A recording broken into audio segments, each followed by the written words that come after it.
scope of the motion picture is tremendous. It brings to us the life of foreign lands and strange peoples.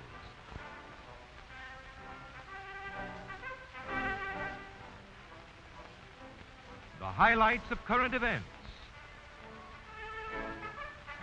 History in the making, in war and peace.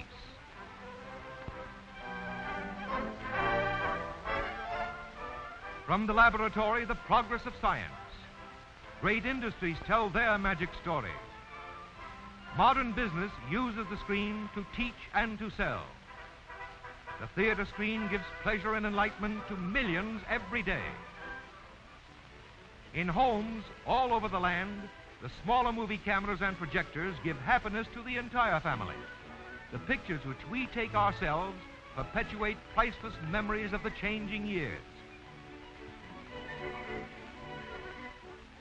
This picture certainly seems to move, but by stopping and starting the action, we see that it is really the result of a series of slightly different pictures passing quickly before the eye, an optical illusion created by our persistence of vision. You can demonstrate this with a card. On one side, a bird. On the other, a cage. Twirl the card and the bird appears to be inside the cage because your eye holds each image briefly after it has gone. In the infancy of movies, this principle was adapted with paper pictures of progressive action run rapidly on a revolving wheel for an audience of one. In the historic scene shown here appears the inventor of the first talking motion picture, Thomas A. Edison, greeting some of his fellow pioneers in the march of the movies. Drawings from which animated cartoons are made show us how persistence of vision is applied to the screen. There is no more motion in any one of these drawings than on a postage stamp, but on each one, the action is slightly advanced. If the series is flipped fast enough, the picture seems to move. These pictures are photographed and printed on a long, transparent strip of celluloid film. When run in a projector, they come to life. The essential parts of the projector are a pre-focused light source, easily replaced, an optical system consisting of condensers, adjustable reflector, and a quick focus lens, readily removed for cleaning.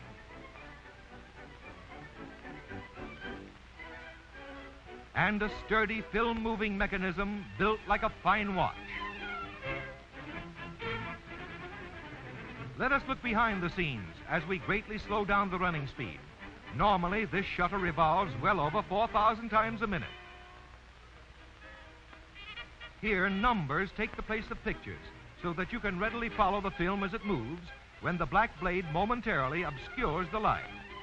Part of the shutter blade is now removed so that you can watch the shuttle tooth at work. Note that the stroke that shifts the film is a cycle of 4 separate, clear-cut movements. Straight in, down, then out, and back up. The shutter revolves 3 times for every picture change, thus cutting down each dark period to less than 5/1000th of a second. This gives added brilliance and eliminates flicker on the screen. Normally, the film moves very fast, but absolute accuracy assures steadiness of the picture on the screen. This eliminates eye strain. Gradually now, let us bring the speed up to normal, 24 pictures every second. Here we have repeated each number 24 times so you can watch it change. The film moves freely in its channel.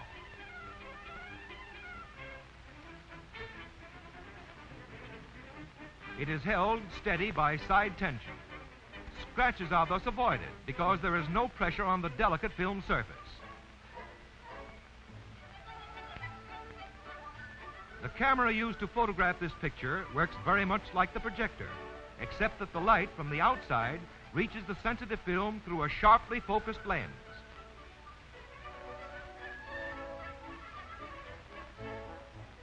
The precision of the camera must be matched by the accuracy of the perforations in the film.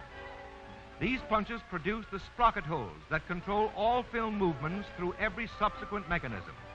A steady running camera and accurately punched film make it possible to superimpose 2 pictures to form a single composite scene. Here's a good example. The actors were photographed in Hollywood. The background, a street scene, was taken in another city. The slightest movement error in either camera would have spoiled the interesting effect. Now let us see what makes the movies talk. The sound is reproduced from a track on the side of the picture.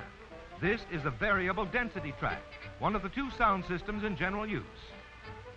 And this, a variable area track. Either can be reduced to the smaller 16-millimeter film. Their operation in the sound projector is similar. The film passes through a sharply focused beam of light coming from the exciter lamp. With the volume control, we turn this light up and the sound becomes louder.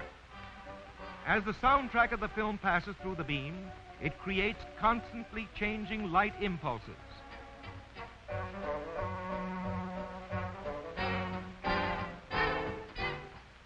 These are transformed into minute electrical currents by means of a photoelectric cell, then greatly amplified to become audible through the loudspeaker.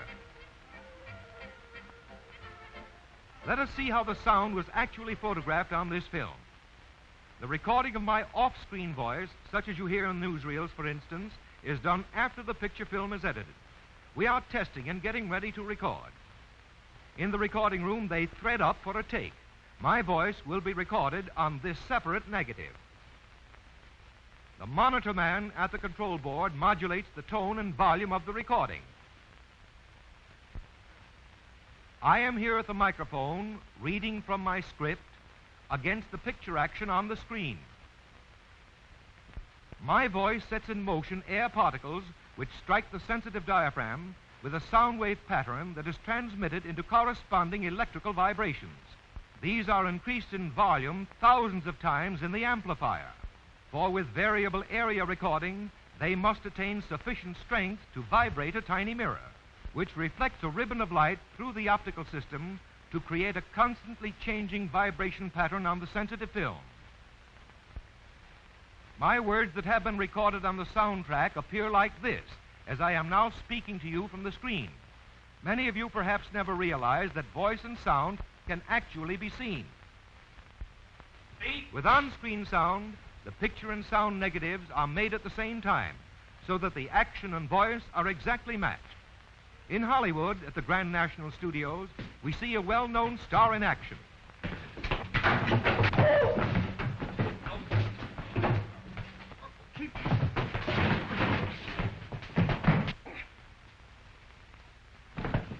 Cut! Fine, great. Developing of the negative film is done in intricate machines, but the basic principle involved is much the same as the way you develop snapshots in two solutions and wash waters.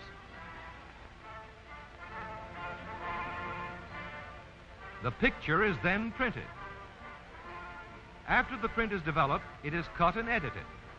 Often from as much as 250,000 feet of exposed film, less than 8,000 feet will be selected to make up the finished picture.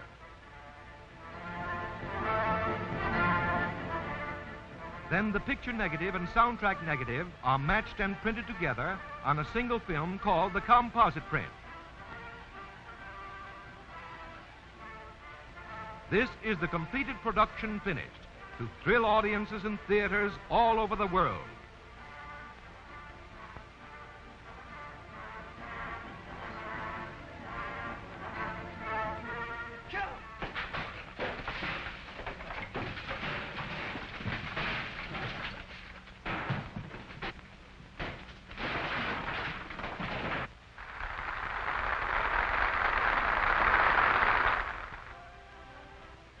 For smaller projectors, 16-millimeter prints of these same pictures are made from the standard negative on a reduction printer. Because these smaller prints are less than 1/4 the area of the standard film, extreme accuracy is absolutely necessary for good results.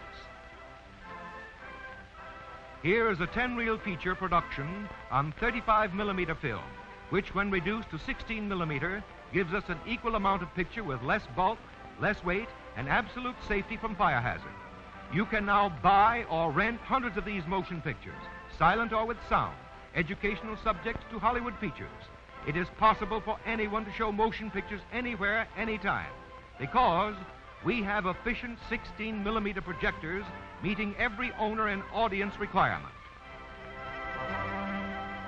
The magic picture that moves and talks now comes to your screen at your command.